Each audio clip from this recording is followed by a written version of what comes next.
اللہ کے رسول سے زیادہ دان کرنے والا کوئی نہیں تھا، کوئی نہیں تھا، دان کرنے والا کوئی نہیں۔ ایک فقیر آیا کہ اللہ کے رسول مجھے اللہ کی راہ میں کچھ دے دو، کچھ تھا ہی نہیں۔ آپ نے کہا ابھی تو نہیں ہے۔ کہنے لگا میں کیا کروں؟ آپ نے کہا بیٹھ جاؤ، کہیں سے آئے گا تو دے دوں۔ بیٹھ گئے۔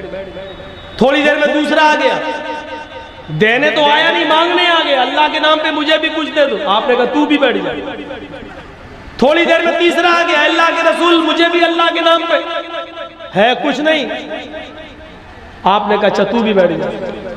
پھر تھوڑی دیر کے بعد 4 اوقیہ چاندی کہیں سے آ گئے، سونا، 4 اوقیہ سونا کہیں سے آ گئے۔ تو اللہ کے رسول صلی اللہ علیہ وسلم نے ایک ایک اوقیہ تینوں کو دے دیا، جاؤ۔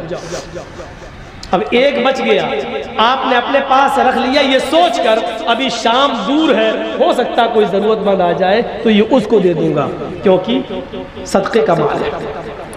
شام ہو گئی، کوئی نہیں آیا، اور ایک اوقیہ سونا اللہ کے نبی کے پاس رکھا رہا۔ عشاء کی اذان تک کوئی نہیں آیا، اللہ کے نبی سو گئے۔ تہجد کی نماز پڑھنے کے لیے اٹھے تو سب سے پہلے دروازہ کھولا، دیکھا باہر کوئی نہیں۔ وہ سونا اللہ کے نبی کے تکیے کے نیچے رکھا ہوا تھا، ایک اوقیہ۔ آپ نے وضو بنایا، پھر باہر نکلے، دیکھا کوئی نہیں، پھر اندر آئے، 2 رکعت نماز پڑھی، پھر آپ باہر نکلے کہ دیکھیں کوئی ضرورت مند مل جائے اس کو دے دوں، لیکن کوئی نہیں۔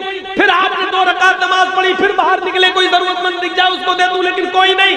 پھر آپ آئے، پھر 2 رکعت نماز پڑھی، پھر ضرورت مند کو دیکھا، لیکن کوئی نہیں۔ حضرت عائشہ کہتی ہے اللہ کے رسول میں نے آپ کو کبھی ایسا نہیں دیکھا، آپ بار بار باہر جاتے ہیں، پھر آتے ہیں، پھر نماز پڑھتے ہیں، پھر باہر جاتے ہیں، آپ کا پیٹ تو ٹھیک ہے، موشن تو نہیں ہو گئے ہیں، یا آپ بار بار کیوں جا رہے ہیں باہر؟ آپ کو دست تو نہیں لگ گئے، لیٹرین تو نہیں ہو رہی ہے؟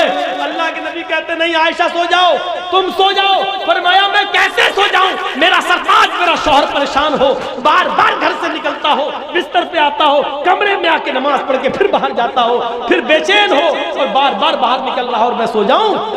فرمایا عائشہ نکالا سونا کا اس ایک اوقیہ سونے نے میری نیند حرام کر دی ہے، مجھے سونے نہیں دے رہا ہے، یہ صدقے کا مال ہے، ضرورت مند کا حق ہے کہ اس کو پہنچاؤں۔ میں یہ سوچ میں پڑ گیا کہ 4 اوقیہ آیا تھا، 3 تو میں نے دے دیا، 1 بچ گیا۔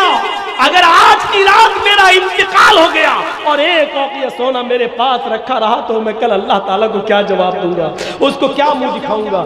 اس لیے مجھے نیند نہیں آ رہی ہے کہ ضرورت مند کو دے دیا جائے۔ اتنے بڑے دانی، اتنے بڑے صدقہ و خیرات کرنے والے تھے محمد رسول اللہ صلی اللہ علیہ وسلم۔